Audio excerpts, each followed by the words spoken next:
Seigneur, nous te disons merci. Tu nous as encore accordé la grâce de nous voir au travers cette magie des réseaux sociaux afin de communiquer ta parole. Je prie que Yes. l'Esprit de Dieu puisse vraiment nous conduire, mettre le mot qu'il faut dans ma bouche pour Amen. être une bénédiction une fois de plus ce soir. Que ta Merci. sagesse parle, que ton intelligence parle, que ton esprit gouverne toutes choses d'un bout à l'autre. Au nom de Jésus-Christ. Amen. Amen. Amen. Je vous salue tous partout où vous êtes. Que la paix du Seigneur soit dans vos maisons et dans vos Amen. familles.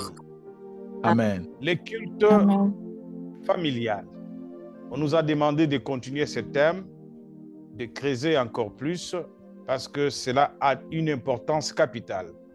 Nous ne reviendrons plus sur ce que Amen. nous avons dit la fois dernière, mais nous poursuivons tout en rappelant de petites choses et répondre à une panoplie de 8 questions que nous avons reçues à la fin. Qu'est-ce que les cultes familiales? Nous commençons toujours par là pour ceux qui se joignent à nous aujourd'hui d'apprendre aussi cette pratique. Les cultes familiales est une pratique chrétienne qui consiste à prier, à lire la parole de Dieu, à chanter les louanges et les adorations en famille. Cette pratique est considérée comme importante pour l'éducation chrétienne des enfants ou l'éducation des enfants d'une manière générale dans la foi chrétienne.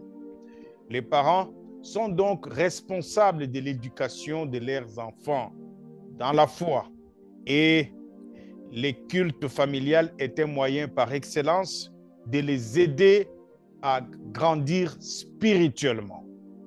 Je disais autrefois que si aujourd'hui la société souffre de beaucoup d'hommes et de femmes sans morale, d'une moralité criante, c'est à cause du manque du culte familial, de l'éducation de base en famille.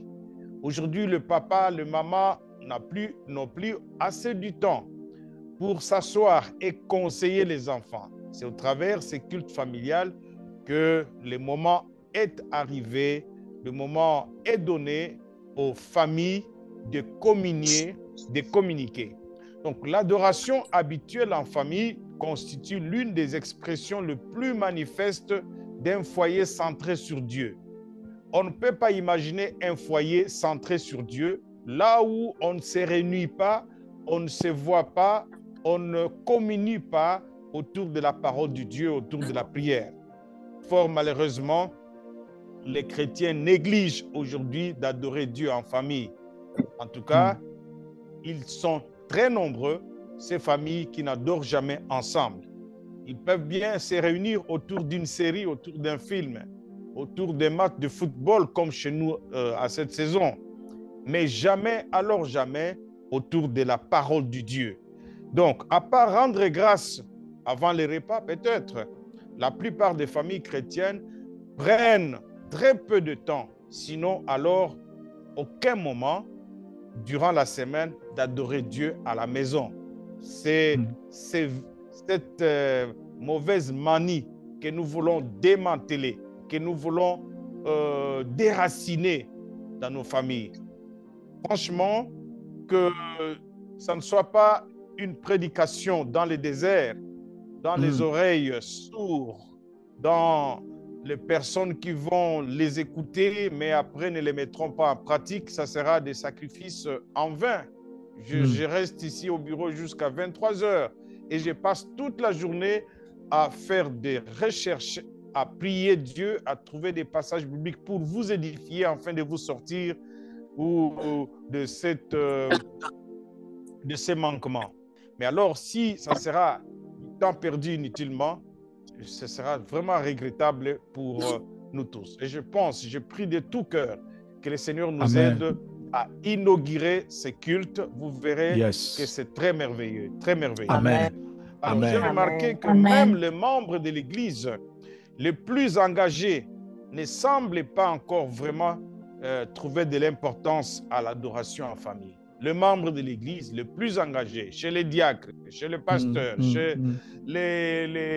les conducteurs, chez ceux-ci, les responsables dans l'église, chez eux, c'est autre chose qui se passe. En tout cas, je vous ai dit la fois passée que j'ai même surpris dans quelqu'un, membre de notre église qui est diaconesse, qui a posté la musique païenne elle-même en train de l'exhiber et ses enfants à côté. Je me suis posé la question, est-ce que Dieu, il reste à l'église tout simplement ou nous l'avons partout? Parce que si c'est en tout temps que nous devons adorer, que notre maison devienne la première église, comme je l'ai dit la fois passée, de l'enfant. Non seulement de l'enfant, mais de nous tous. Comme j'espère le démontrer par la suite, il y a un laisser-aller quant à cette discipline. Non seulement ça nuit à notre préparation en vue de l'adoration publique. Vous savez quoi? Les personnes qui n'ont pas été préparées en famille à adorer publiquement, vous serez étonnés. Désignez une maman à l'église pour prier. Désignez un papa à l'église pour ouvrir la prière, vous serez étonnés. Comment ça? Et il va commencer à balbutier et tout, et n'arrivera jamais à formuler une phrase complète pour adorer le Seigneur en public. Donc, tout ce qui s'est fait en public commence par la famille. Moi, j'ai reçu la première éducation chrétienne par ma mère, en famille. Amen. Elle a gouverné mes premiers pas en famille. Cela est ancré en moi dès le bas âge. Je ne sais pas, à l'âge de la raison, je trouvais que ma mère m'entraînait déjà à écouter la parole de Dieu. Elle lisait la Bible à haute voix.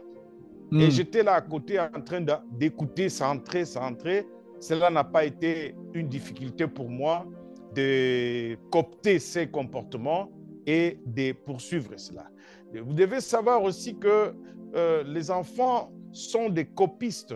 Ce qu'ils ne vous voient pas faire, ils ne le feront pas, ils ne le feront jamais chez eux. Ils ne le feront jamais. Alors, quelle génération vous êtes en train de léguer dans l'Église, dans la société? Si les enfants ne vous voient jamais prier, eh bien, ils ne le feront jamais dans leur vie. C'est-à-dire que nous sommes en train de démanteler, d'arracher nous-mêmes la Bible dans notre génération par le fait, tout simplement, de ne pas transmettre cette culture à nos enfants au travers les modèles qui viennent de la maison. Dieu nous commande de l'adorer en famille. Le père ou le chef de famille chrétien doit donc absolument conduire sa famille dans l'étude de la Bible et la prière. Comme pour tous les commandements divins, je disais que Dieu nous commande à adorer en famille. Le père, le chef de famille, c'est le premier sacrificateur. Il doit absolument apporter la bonne nouvelle dans sa maison, dans sa famille, amener sa maison à l'étude biblique et à la prière. Comme pour tous les commandements divins, on tire beaucoup de joie et de délices de l'obéissance de ces commandements. Lorsque Dieu vous donne un mandat, il y a toujours une jouissance lorsque vous avez obéi. Mais si vous n'avez pas obéi, c'est très déplorable, vous en cueillerez des fruits amers. L'adoration en famille est à la fois une source de bonheur et un devoir à accomplir pour la famille chrétienne. Vous entendez? Donc, c'est vraiment un plaisir de voir tous les enfants branchés dans le Seigneur. Il n'y a pas un enfant qui vous fait très mal à la tête à cause de son comportement irréligieux, qui n'a rien à voir avec Dieu. Comment pouvez-vous être joyeux d'un enfant fumeur de chambre mais chez vous, dans votre maison, dans votre lignée, qui a votre sang? Comment vous vous sentez lorsque vous avez un enfant prostitué? Comment vous vous sentez lorsque vous avez un enfant menteur? Vous voyez qu'il constitue une faiblesse pour votre famille, une mauvaise référence. Tout le monde se posera la question de qui est-il fils? Que vous soyez pasteur, je ne sais pas quel titre avez-vous à l'église, ça vous rabaisse. Tout le monde se pose la question, mais comment un enfant du pasteur a été engrossé? Comment un fils du pasteur est allé chanter avec le musicien païen? Comment c'est possible? Ça décèle, ça démontre les vides d'un culte familial depuis l'enfance de cet enfant. On ne lui a pas entraîné ses pas dans le Seigneur. Parce que nous allons le voir, que le culte familial a aussi pour bénéfice l'évangélisation de nos enfants. Ne pensez Amen. jamais que les enfants sont des petits anges. Non, ce sont des anges. Qui t'a dit ça? Les enfants iront en enfer. Come on. Come on. Trouvez-moi un verset biblique qui te dit là, un enfant, c'est un ange. Écoutez, toute race humaine, la Bible dit quoi? Romains 3, 23. Tous ont péché et sont privés de la gloire de Dieu. À épargner les enfants du culte familial, disant que ce sont des anges, c'est une aberration. Allez, quand on dit la Bible parle de preuves de l'adoration en famille remonte à l'époque d'Abraham. Genèse chapitre 18, verset 19. Écoutez ce que dit la Bible. Dieu dit, car je l'ai choisi, Abraham, bien sûr, afin qu'il ordonne, le verbe est bien placé, qu'il ordonne à ses fils et à sa maison après lui de garder la voie de l'Éternel, en pratiquant la droiture et la justice, et qu'ainsi l'Éternel accomplisse en faveur d'Abraham les promesses qu'il a faites. Il a été ordonné à Abraham à faire quoi? À amener sa maison, à garder la voie de l'Éternel après lui. Comment cela serait possible si ce n'est pas par des réunions familiales où il inculquerait ces choses? Par ailleurs, dans les livres d'Exode, nous apprenons que Dieu requiert des pères. Qu'est-ce que Dieu leur demande? Qu'ils enseignent à leurs enfants la signification de la Pâque. Dans Exode, chapitre 12, versets 23 à 27. Vous pouvez lire cela. Une fois encore, dans Deutéronome, alors que les Israélites se trouvaient, je vous ai dit la fois dernière, aux portes de Canaan, Dieu leur a commandé à l'adorer en famille, en amenant Moïse à leur rappeler leurs responsabilités par l'alliance devant Dieu, d'enseigner assidûment l'Écriture à leurs enfants. Deutéronome chapitre 6, verset 4 à 9, que nous avons lu la fois passée. Écoute Israël, l'Éternel, notre Dieu est le seul Éternel. Tu aimeras l'Éternel, ton Dieu, de tout ton cœur, de toute ton âme et de toute ta force. Et ces commandements que je te donne aujourd'hui seront dans ton cœur. Ça ne restera pas dans ton cœur, cher papa, chère maman qui m'écoute. Tu les inculqueras à tes enfants. Amen. Et tu en parleras quand tu seras dans ta maison, quand tu iras en voyage, quand tu te coucheras et quand tu te lèveras. Tu Amen. les lieras comme un signe sur tes mains et ils seront comme des frontaux entre tes yeux. Tu les écriras sur le poteau de ta maison. Ce n'est pas l'église. Les poteaux de ta maison. Amen. Sur tes portes. Ça veut dire en famille. Deutéronome 6, Amen. verset 4 à 9. Dieu donne une instruction claire que ça doit commencer par ta maison. Parce que à l'église, c'est la communion fraternelle de tout ce que nous apportons de nos maisons. Aujourd'hui, l'église se présente comme une faiblesse devant la société. On ne peut pas y croire que dans l'église, les téléphones se perdent. Comprenez? Come on, papa. Ça, c'est la déchéance des familles. Dans l'église, on vole l'argent, même dans les paniers d'offrande. Si vous avez appris cela, moi, j'ai vu. Come Qu'on on. mette la main et prenne même les choses que les gens ont données pour l'œuvre de Dieu. Comment est-ce possible que dans l'église, un choriste puisse engrosser une choriste? Vous comprenez? Tout ce que nous décrions. Un pasteur qui détourne tout l'argent, on met dans les coffres de sa voiture et ça va dans sa maison. Ça, c'est un bandit. Vous voyez, ce sont des personnes qui sont parvenues, qui ont chuté dans la moisson du Seigneur, mais qui n'en ont pas reçu l'éducation de base depuis la maison. Faute de parents qui devaient les inculquer dans ces personnes. Ils ont manqué alors de connaître Jésus depuis l'enfance. Je vous ai dit, il y a toujours une différence entre ceux qui connaissent Dieu dans leur vieillesse et ceux qui l'ont connu depuis l'enfance. Amen. Il y a la différence. Amen. L'adoration en famille ne constitue pas seulement une pratique propre à l'ancienne alliance, mais aussi une priorité sous la nouvelle alliance. Dans Éphésiens, nous avons lu ce texte la fois dernière. Paul exhorte le Père ainsi. Et vous, pères, n'irritez pas vos enfants. N'irritez pas vos enfants. Irriter, c'est dans le sens de provoquer leur colère. Ne soyez pas à la base de leur révolte. C'est trop grave lorsque le papa, la maman est à la base de la rébellion de son fils ou de sa fille. Ça devient compliqué à l'entraîner à l'église. Je vous ai dit l'autre fois, ce qui tuait le culte familial. Éphésiens chapitre 6, verset 4. Mais élevez-les en les corrigeant. On ne corrige pas quelqu'un sous la colère. Je ne sais pas si Dieu permettra demain qu'on puisse voir un peu qu'est-ce qui constitue l'éducation d'un enfant dans la maison. Parce qu'il n'y a pas que des versets bibliques, il y a aussi les savoir-vivre qu'on doit apprendre aux enfants depuis la maison.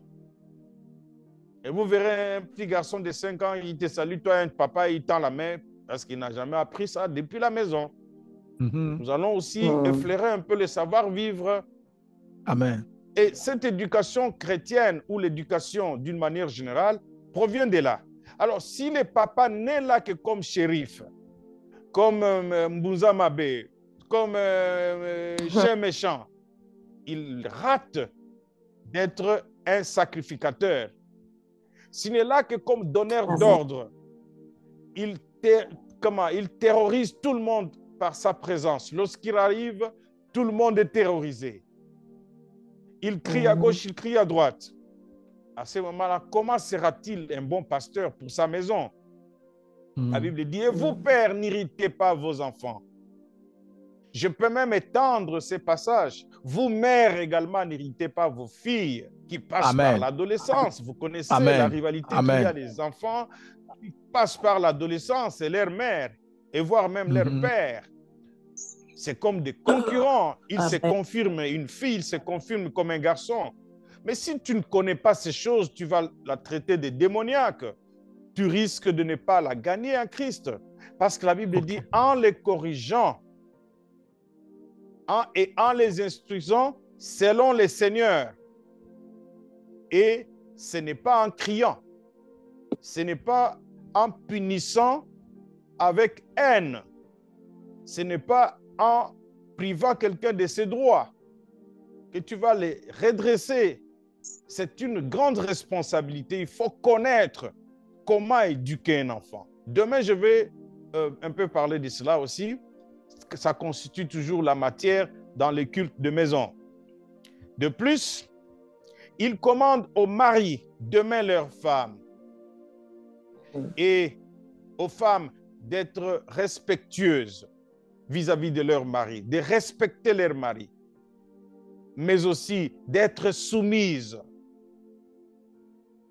comme Christ a aimé l'Église et sanctifie son épouse. Éphésiens chapitre 5, versets 25 à 33. L'histoire démontre à maintes reprises, bien-aimés, que le peuple de Dieu a pris au sérieux les commandements bibliques d'adorer Dieu, d'adorer les seigneurs en famille. Comment organiser un culte familial? C'est là où ça pose problème. Dieu merci, l'opportunité nous est donnée de partager ces préoccupations avec vous. Peut-être êtes-vous prêt à adopter la pratique bénie et décrite ici, mais sans trop bien savoir comment s'y prendre. Voici quelques étapes à suivre quand vous voulez organiser un culte familial. La première chose, c'est de planifier un moment. Ok. Vous devez vous mettre d'accord. Il n'y a pas de cultes improvisés. Évitez de vouloir improviser aux enfants un culte. Allez, venez, venez, venez. Qu'y a-t-il? Nous allons prier. Nous avons prière. Oh là là. Que l'esprit conduit. Ça, c'est quel commandant en chef. À la maison, ce n'est pas ça. Dites-leur chaque mercredi, chaque jour, matin à telle heure, le soir à telle heure, chaque jeudi, préparez cela, organisez, planifiez un moment. Choisissez un moment qui convient à tous. Beaucoup de cultes échouent faute de planification de moments. On improvise parce que vous avez écouté un enseignement sur les cultes les cultes familiales. Vous arrivez à la maison directement. Allez, allez, allez, venez, venez, venez, venez. Fermez la télé là-bas. Allez, débarrassez vite. Les cultes commencent. Non, planifiez les choses dans votre vie en général et pour les cultes familiales en particulier. On ne vit pas par là. On vit ce qu'on a planifié. Si vous ne planifiez rien dans votre vie, vous vivrez à l'improviste dans tous les angles de votre vie. Il sera toujours, allez, demain je fais ça. On ne vit pas par hasard. On vit parce qu'on a planifié, on a un projet, on sait comment on va gérer son temps, comment on va gérer tout et tout et tout et tout. C'est comme ça aussi à la maison, il faut planifier. Il peut s'agir d'un moment hebdomadaire. Votre rythme peut être hebdomadaire, c'est-à-dire par semaine, une fois. Ça peut être journalière, votre rythme journalier, le matin et soir, ou matin seulement, ou 2 fois par semaine. En tout cas, ça dépend de vous. L'essentiel est d'avoir des cultes. Deuxièmement, choisissez un lieu. Choisissez un endroit confortable. Très bien. Là où il y a le calme pour les cultes familiales. Les cultes ne peuvent pas se tenir dans des brouhahas, dans des lieux et les moments où partout à gauche, à droite, il y a des bruits. Cela peut être dans le salon, la salle à manger ou à une autre pièce de la maison, mais en tout cas, un lieu calme. Troisièmement, préparez le matériel. Préparez le matériel commençant par les textes sacrés pour celui qui sera désigné. Il faut planifier un culte, c'est-à-dire vous avez un programme, j'en parlerai. Préparez les textes sacrés et tout autre matériel que vous souhaitez utiliser pendant les cultes familiales. Si vous avez besoin d'une aide pour trouver des textes sacrés, eh bien, adressez-vous à votre pasteur. Parce qu'il y a des personnes qui ont des Bibles, mais qui ne touchent jamais à cela. Et lorsqu'on lui dit, papa, est-ce que vous pouvez partager une portion de la parole de Dieu? Par où je vais commencer? Mes enfants, vous cherchez des problèmes. Vous-même. Il y a des chrétiens qui ne sont pas amis de la Bible. Amen. Ils voient un gros livre là, quand ils ouvrent, il y a un morceau, et Judas se suicida. Oh, qu'est-ce que c'est? Il va couler et toi aussi fais la même chose. Oh mon Dieu, mais c'est quoi ça encore? On ne lit pas la Bible par hasard. On étudie la Bible. On lit la Bible selon un rythme. Soit vous lisez chaque livre de Genèse à Apocalypse, vous allez mollo mollo. Vous devez avoir une méthode de lecture de la Bible. Dans votre maison également, vous pouvez avoir pour objectif, cette année, nous lirons toute la Bible dans nos cultes familiaux. Et faire, planifier au moins 5 versets par jour, vous lirez toute la Bible. Et 5 chapitres, pardon. Vous lirez toute la Bible. Vous pouvez commencer par Genèse. Nous voulons explorer ces livres, faire l'étude de ces livres. Il y a des personnes, depuis qu'elles sont chrétiennes, ne lisent jamais la Bible de façon méthodique. Ils ouvrent toujours ces gros livres par hasard. Je tombe sur Matthieu, je lis un morceau parce qu'il faut lire la Bible. Demain, je tombe sur Jacques, je lis un morceau. Le lendemain, je retourne sur Genèse, je lis un morceau. Papa, tu feras 1000 ans sans comprendre c'est quoi ce livre. Vas-y, je commence par le Nouveau Testament, par exemple. Matthieu. Allons-y à faire l'étude de Matthieu. Au commencement, la généalogie de Jésus. Ah, là, ça entre. Ah, Jésus est venu de telle descendance. Ça reste. Ainsi de suite, tu termineras ton Nouveau Testament. Tu peux aller à l'Ancien Testament, commencer par comprendre ce livre est composé de combien de livres. Il y a des livres qui sont appelés le Pentateuque, les premiers 5 livres de Moïse. Il y a des livres prophétiques, il y a des livres poétiques, des livres historiques. Et ces choses-là, tu sais bien les classifier. Lorsqu'on lit les livres tels, tu sais que ça, c'est le livre poétique. Ça, c'est le livre. La Bible doit être comprise. Ainsi donc, si vous n'êtes pas encore outillé, vous fuirez les cultes parce que tu dis c'est mon tour. Qu'est-ce que je vais dire? Et tu provoqueras une absence tout simplement parce que tu ne sais rien faire avec cette Bible-là. C'est pourquoi je vous exhorte de vous préparer. Les cultes ne vous est pas imposé. Vous devez vous préparer à tenir un culte. La meilleure préparation, c'est de commencer par étudier vous-même la Bible. Vous devez avoir une petite maîtrise des écrits saints. Vous devez connaître quelque chose dedans. Et de sorte que vous ayez de la matière à communiquer et qui soit aussi cohérente, qui soit véritable, que vous ne puissiez pas improviser des interprétations de la parole de Dieu. Préparez du matériel. Je dis, si vous avez besoin d'aide pour trouver des textes sacrés, appelez quelqu'un qui vienne vous aider à partager la parole avec vous dans vos cultes familiaux. Votre pasteur ou une personne mature qui peut vous aider jusqu'à ce que chacun de vous à la maison puisse avoir aussi une petite maîtrise à partager la parole de Dieu. Quatrièmement, désigner un leader. Désigner un leader de la famille pour diriger les cultes familiales. Ou un ou plusieurs jours auparavant, il est avisé.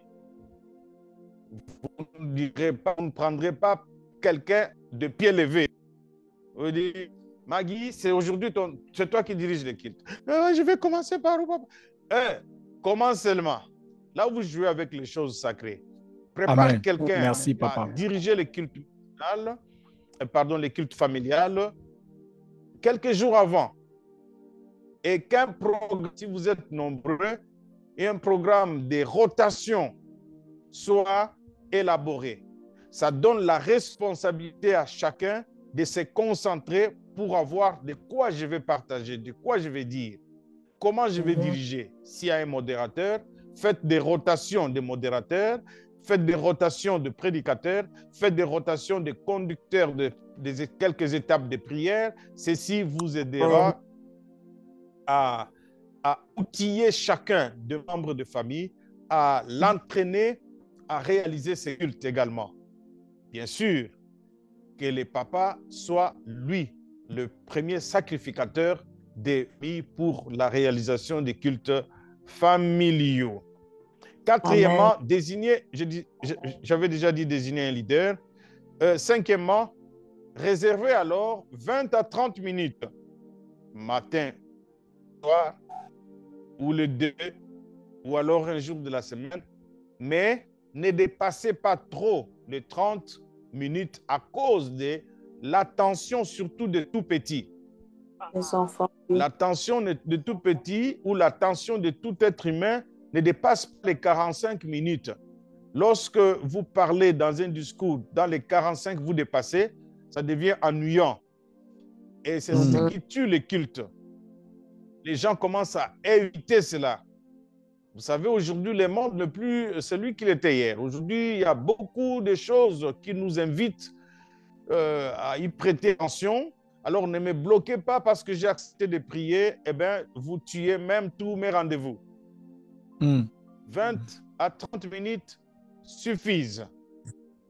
Sixièmement, déterminer un PAM. Tout se fait avec un programme de l'adoration en famille. En voici un exemple de programme. D'entrée du jeu, vous faites une prière d'ouverture pour recommander la parole, recommander tout ce qui sera fait entre les mains du Seigneur. Mais aussi faites une prière de confession. Poussez tout le monde à une introspection pour examiner qu'est-ce qu'il aurait fait durant la journée, si c'est le soir que vous tenez les cultes, qui aurait offensé le Seigneur. De sorte que nos prières ne trouvent pas d'obstacle et que nous soyons tous exaucés. Après cela, chantez 1 ou 2 cantiques. Après cela, ouvrez les cultes, comment j'allais dire, chantez 2 ou 3 cantiques, ouvrez la parole de Dieu, lisez un texte sacré, un texte biblique, enseignez, mais que cet enseignement soit vraiment succinct. J'ai dit trop, pas trop, c'est pas l'église communautaire, ça c'est vraiment en famille. Évitez que vos enseignements visent un individu. Amen. Parce qu'il y a eu perte d'argent, vous prenez un verset, ne volez point. Alors là, vous allez les désactiver de votre culte. Bon. Et ou alors le jour, lui aussi aura l'occasion de prêcher. Il va chercher la réplique. Vraiment. Là, ça ne sera plus un culte à Dieu. Bon. Il m'a dit, ne volez plus. Il a cherché un verset comme voler, c'est pas bon. Vous voyez, moi j'ai perdu mon argent dans cette maison. Si nous sommes chrétiens, alors le voleur se dit, d'accord, vous avez préparé votre serment pour moi. Ne soyez pas trop direct. Ne donnez même pas des indices rapprochés de la personne que vous connaissez dans votre cœur qui est coupable de ceci ou de cela. Nous perdons des histoires à manger dans la marmite. Donc, nous connaissons déjà qui fait ça. Confesse. Là, vous culpabilisez quelqu'un, vous tombez vous-même dans les péchés de soupçon. La Bible dit l'amour ne sanctionne pas le mal. Amen. Et là, ça sera un terrain où chacun voudra se venger. Vous allez détruire ces cultes-là. Donc, prêchez la parole.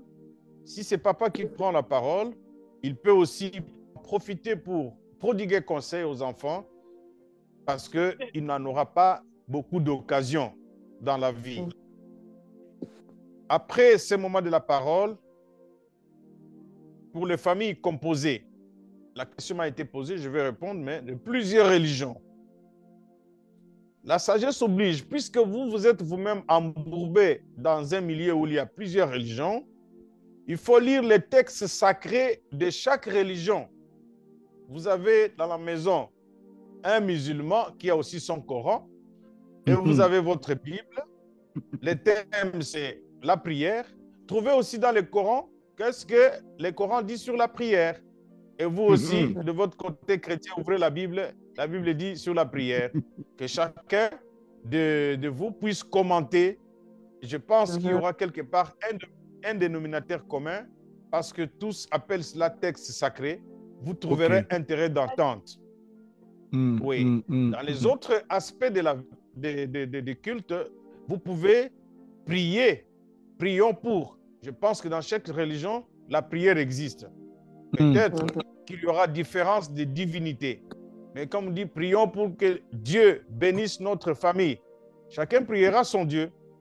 Parce que vous êtes déjà mariés. Il suffit que vous créiez une résistance. Ça peut vous coûter cher dans d'autres domaines. Mais vous savez, vous, quel Dieu vous priez. La difficulté, c'est de comment entraîner les enfants dans quel culte de dimanche ou le jour de la semaine où il y a culte dans les religions et dans le vôtre. J'ai toujours dit que l'homme est, dans la plupart des cas, auteur de ses propres difficultés. Il doit absolument cueillir ce qu'il a sémé, cette confusion. Si vous voulez éviter de pareilles tensions dans la maison, c'est lorsque vous vous mariez. Ne vous mêlez pas avec des infidèles qui sont ceux qui prient de dieux étrangers. Joignez-vous avec celui qui est chrétien comme vous. Voyez? Amen. Alors, Amen. Amen. comme ça Merci, que je pense résoudre ce problème de différence de religion. OK. Alors, cette étape, il faut prier pour l'application de la parole que nous avons écoutée. Et pour diverses requêtes. Septième, oui. OK. Prier pour, j'ai parlé des sixièmes, où il y a un programme. Dans ce programme, il y a chanter, il y a prier d'ouverture, il y a chanter de cantiques, il y a prière pour la parole de Dieu, la communication, de la parole de Dieu. Il y a, j'ai ouvert une parenthèse pour dire dans la communication de la parole de Dieu, l'enseignement, que là où il y a différence de religions, chacun voudrait également faire valoir sa religion. Alors, qu'il lise aussi son texte sacré, mais ayons tout de même un thème. Que dit la Bible sur la prière, par exemple, et que dit le Coran sur la prière? Et chacun va commenter selon la compréhension de sa religion. C'était une parenthèse pour répondre à une question qui m'avait été posée. Et la septième étape, prier pour l'application alors de cette parole de Dieu. Que chaque membre de famille puisse demander au Seigneur de l'aider à mettre en pratique ce qu'il a écouté. Et huitième étape, vous devez donner l'offrande. Il n'existe pas de culte sans offrande. Donner l'offrande dans les cultes familiales, c'est une façon d'entraîner les enfants à considérer Dieu comme l'être suprême à qui nous devons tout. Amen. C'est l'apprentissage à donner. Parce que que remarquons-nous?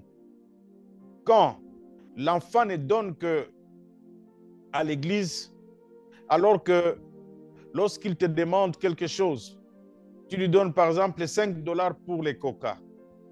Et lorsqu'il te demande l'offrande, tu lui donnes $1 pour l'offrande. L'enfant comprend que Dieu est moins grand que moi. Papa considère que je suis supérieur. Il me donne 5 pour moi, 10 pour moi. Mais pour aller à l'église, il donne...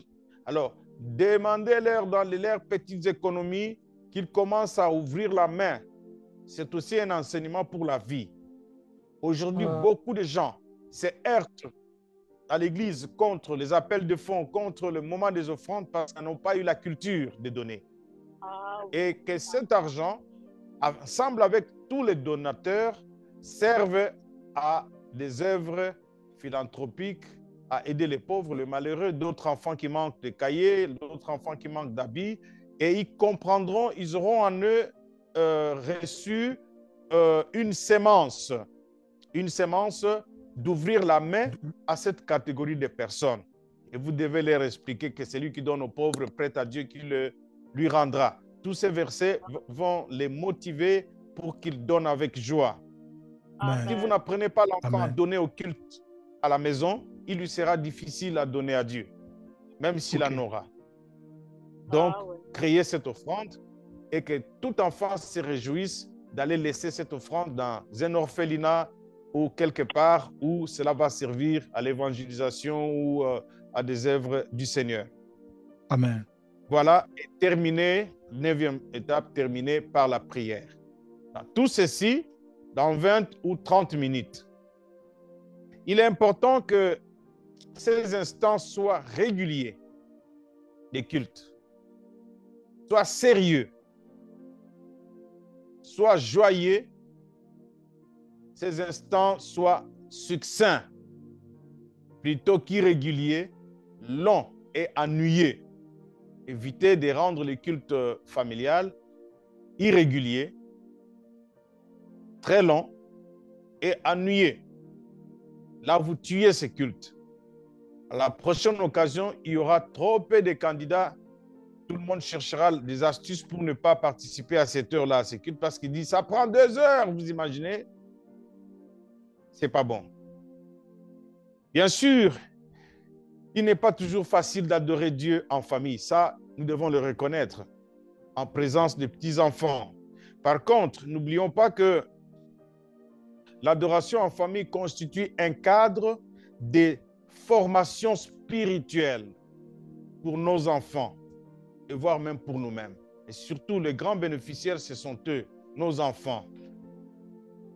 Le moment est effectivement rêvé pour enseigner à nos petits non seulement la vérité transformatrice de la parole de Dieu, mais aussi la nature et les caractéristiques de l'adoration en public le jour du Seigneur. C'est le premier pas où nous initions les enfants à formuler des phrases pour prier. Je vous ai dit, il y a des grandes personnes qui ne savent pas prier en public. C'est là où vous écouterez la prière de votre enfant, que vous l'aiderez. Comment on formule une phrase pour adorer Dieu? C'est une véritable école. Aujourd'hui, je vous dis bien, je le répète, il y a des personnes matures, mais qui ne peuvent pas prier en public. Lorsque vous la désignez, elle va se taire 5 minutes sans mots. Et vous comprenez vous-même qu'elle est dans l'incapacité et vous prenez relève. C'est honteux. À long terme, les bienfaits de l'adoration familiale sur vos enfants par l'alliance seront incommensurables. Les bienfaits, vous observerez les fruits. Ça sera vraiment incommensurable.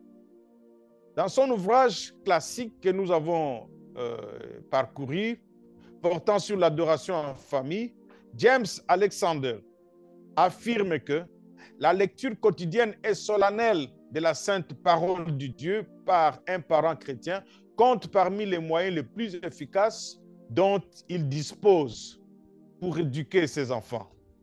Ailleurs, il ajoute, le simple fait que les parents et les enfants se réunissent chaque matin ou chaque soir pour lire la parole de Dieu et prier compte beaucoup pour une famille. Mes frères et sœurs, il revient à inscrire les noms de Dieu sur les linteaux dont on a parlé. Prier avec les enfants. Ça revient à inscrire les noms de Dieu sur les linteaux de sa porte et à ériger un autel dédié à Dieu. À désigner sa demeure comme une maison de prière. Vous désignez à ce moment-là votre demeure comme une maison de prière. Comme a dit Jésus, ma maison sera appelée une maison de prière.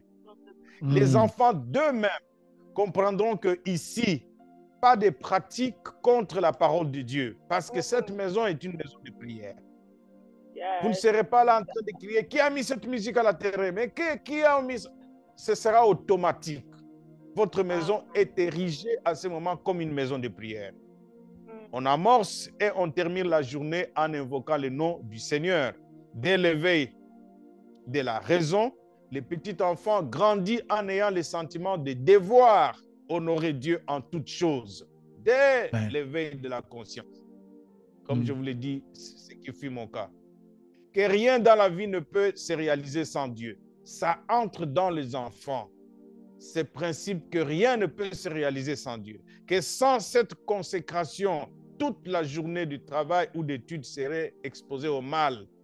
Ils doivent comprendre que si nous ne prions pas, ça risque de ne pas bien tourner.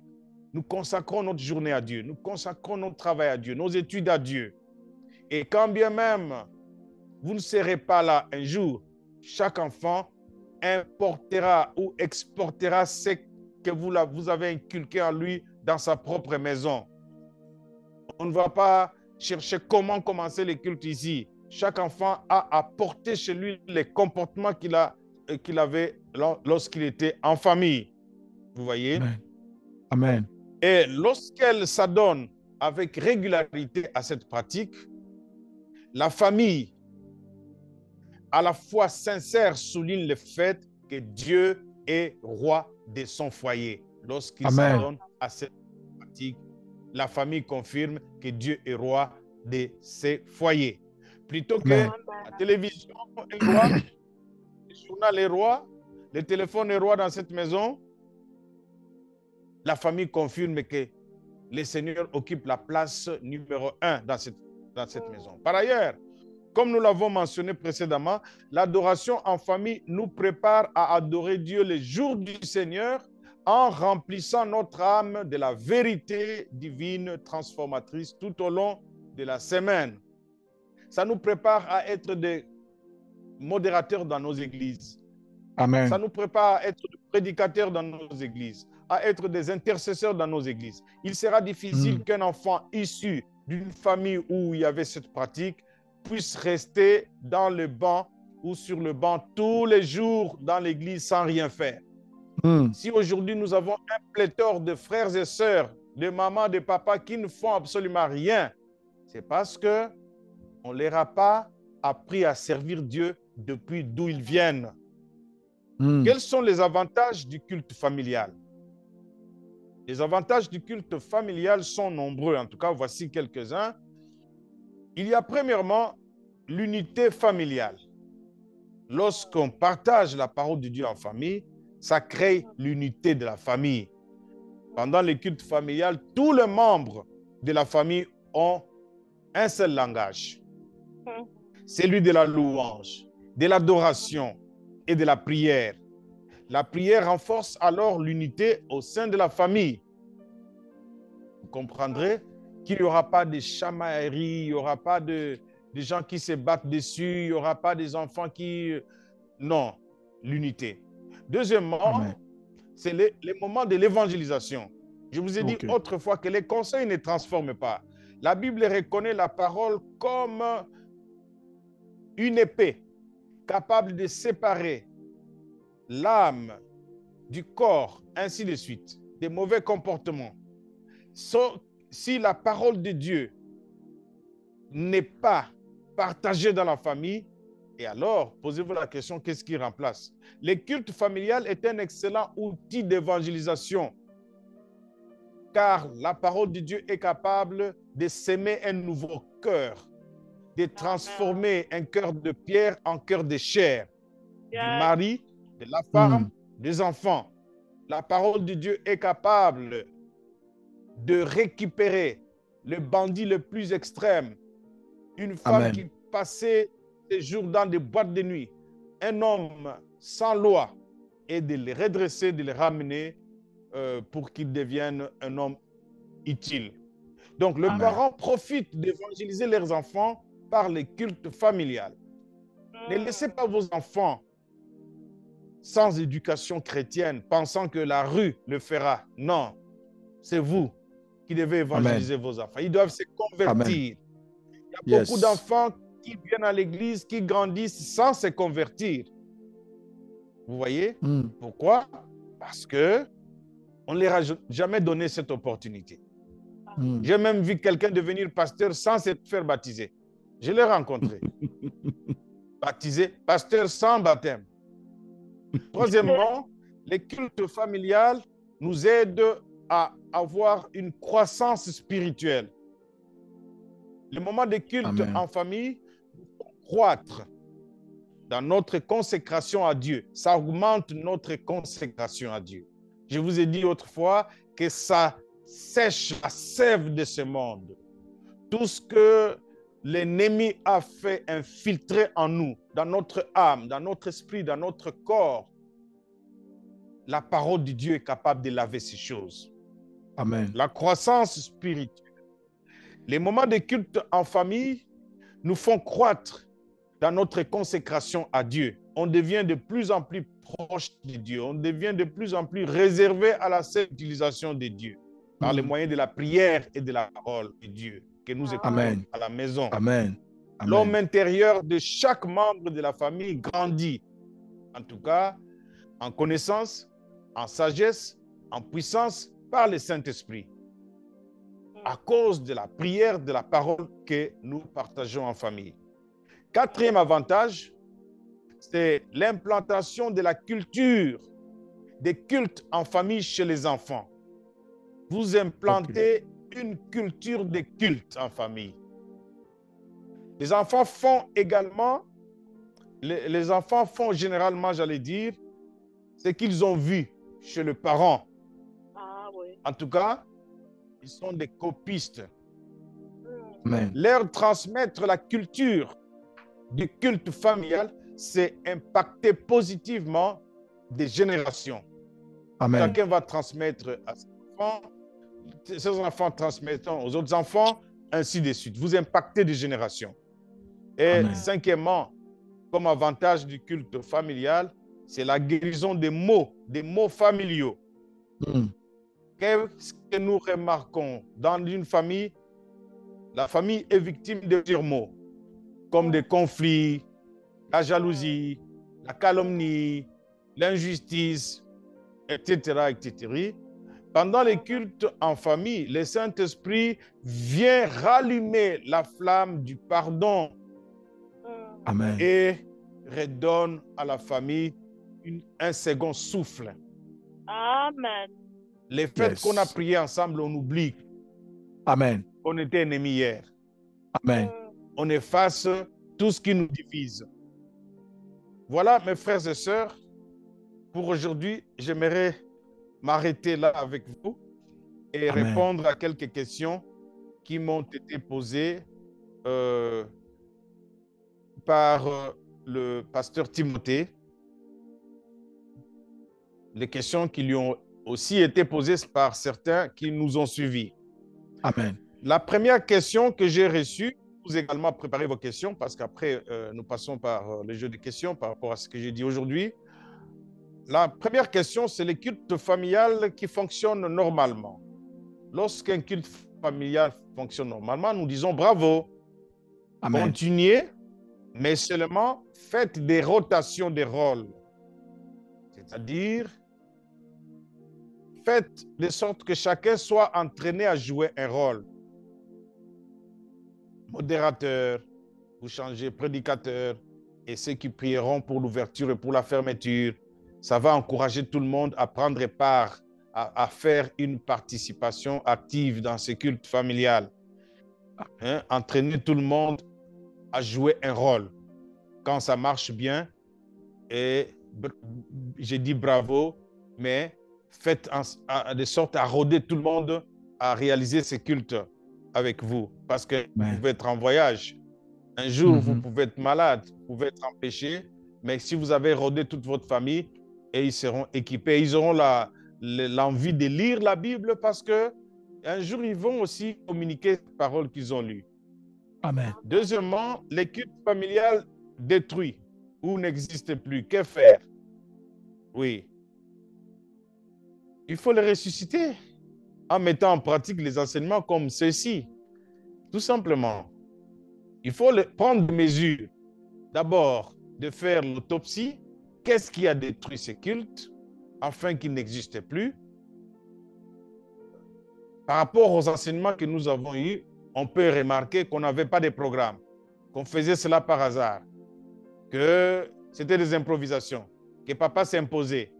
Il ne coopérait pas pour l'obtenir. Donc, déceler les mots qui ont rongé ces cultes, qui ont tué ces cultes, et réparer, tout simplement.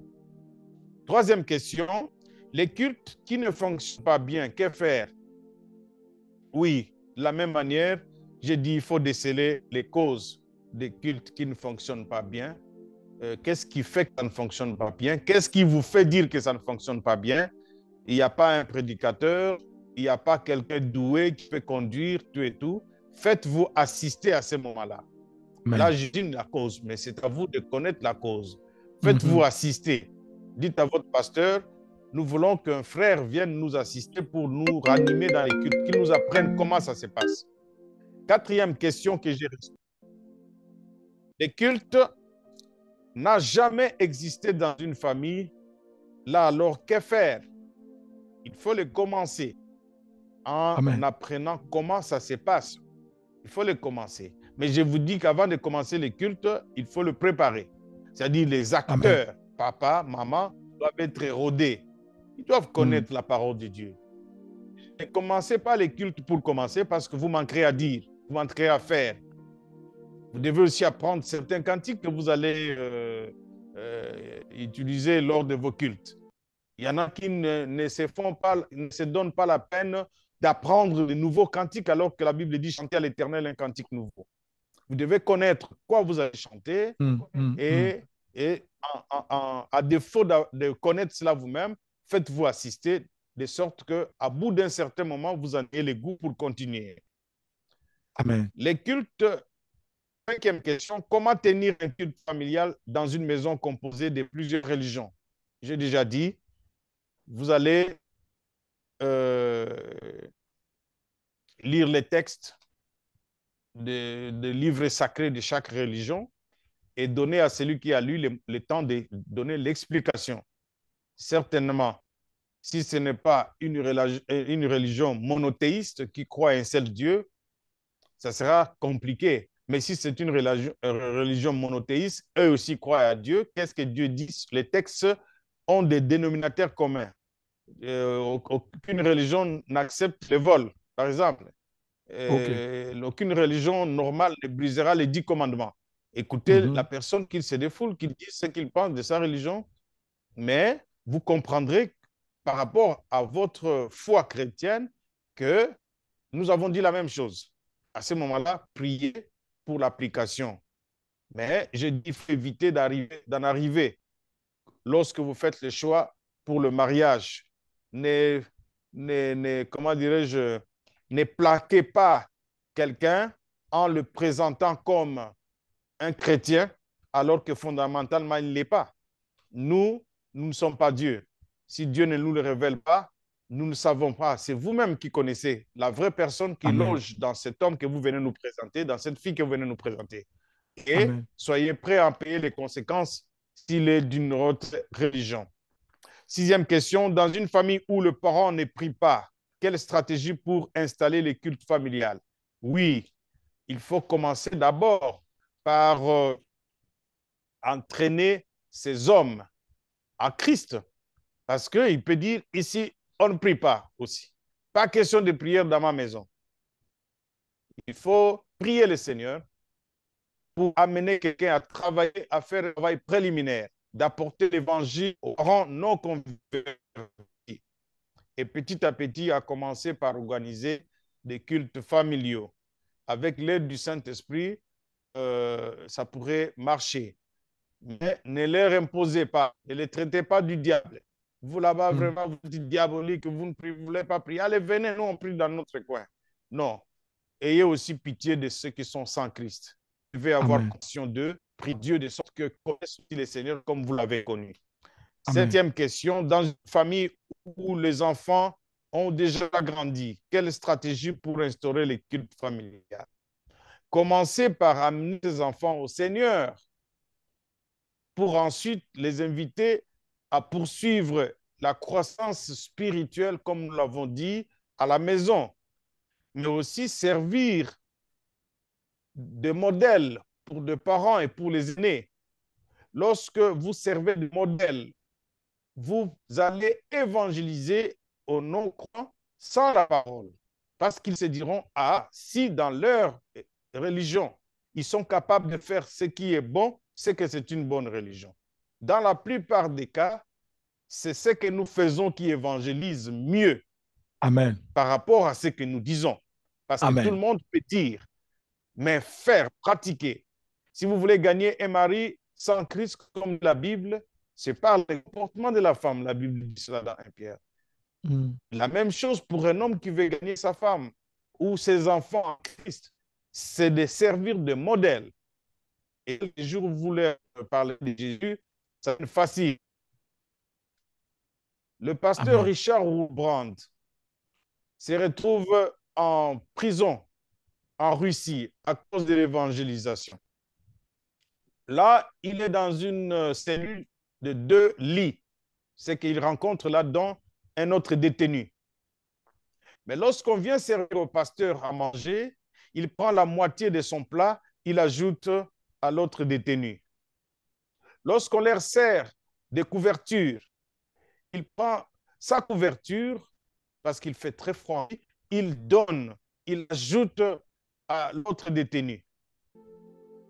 Et les jours où il a commencé à lui parler de Jésus t'aime, l'homme qui dit, depuis que je suis né, on ne m'a jamais parlé de cet homme Jésus. À qui ressemble-t-il, ce Jésus? Dis-moi un peu, il est comment? Comment il se comporte? Si tu veux savoir qui est Jésus et comment il est exactement comme moi. Amen. Alors le monsieur, sa tête dit, ah bon, il aime comme toi. Il peut se priver lui-même pour une autre personne. Il peut faire des sacrifices pour moi. Il dit plus que ça. Lui a même donné sa vie pour toi, afin Amen. que tu n'ailles pas en enfer. Ah Amen. bon, si Jésus est comme toi, alors il s'agenouille, je le reçois tout de suite. Amen. Papa, Amen. maman, ne Amen. cherche pas que les gens deviennent chrétiens plus que toi. Toi qui me suis là où tu es. Les voisins ne deviendront jamais chrétiens plus que toi, ne viendront jamais dans ton église plus que toi. C'est-à-dire, quand tu es un modèle de l'amour, un modèle de paix, un modèle dans tel ou tel domaine à la maison, de discipline, les enfants le feront sans bruit, ils choisiront ton Dieu. C'est comme ça que le culte peut commencer, là où il n'y a pas, les enfants ont grandi, chacun, ainsi. Commencez par être modèle, ils vous suivront. Quels moyens peuvent rendre les cultes familiales intéressants? Premièrement, c'est le respect du temps. Amen. Le respect du timing. Souvent, dans nos cultes, nous les Africains, on nous taxe de ne jamais respecter le temps. Tout est élastique. Vous verrez qu'en Occident, beaucoup d'églises de Noirs, il y a, si pas 0 blanc, alors un seul ou 2. Parce que jamais 10h et 10h chez les Africains. Jamais. Alors, si vous amenez cela à la maison, dites non, le Saint-Esprit agit. Quelque chose de 20 minutes, vous en faites 1h30. Prochainement, ça devient monotone, ça devient embêtant et puis on fuit. Évitez aussi, deuxièmement, la monotonie. Il faut apporter des innovations, des chants nouveaux. En tout cas, le Saint-Esprit ne manquera pas d'inspiration pour rendre vivant votre culte. Et troisièmement, quel moyen de culte familial intéressant? Inviter la présence du Saint-Esprit. Le Saint-Esprit, quand il vient, il animera ce culte et il apportera la joie nécessaire. Amen. C'est ce que je peux donner comme réponse à cette panoplie de questions qui m'ont été posées. À moins qu'il y ait d'autres questions, sinon pour aujourd'hui, nous nous arrêtons là-bas et je vais travailler avec le pasteur pour savoir dans quel angle il voudrait que nous puissions orienter la communication de demain. Que Dieu vous bénisse. Je prie que dans toute famille soient inaugurés les cultes familiaux. Je prie que le Seigneur soit réel, qu'il soit roi. Non pas la télé, non pas le téléphone, non pas n'importe quoi. Faites de Jésus-Christ roi de votre maison. Amen. Tout ira très bien par la grâce de Dieu. Mon Dieu vous bénisse. Amen. Amen. Est-ce que quelqu'un peut ouvrir son micro et dire merci, Docteur Delvaux? Merci, Docteur Delvaux. Et puis nous pouvons dire merci, Seigneur Jésus-Christ. Merci, Seigneur. Merci, Seigneur Jésus-Christ. Amen.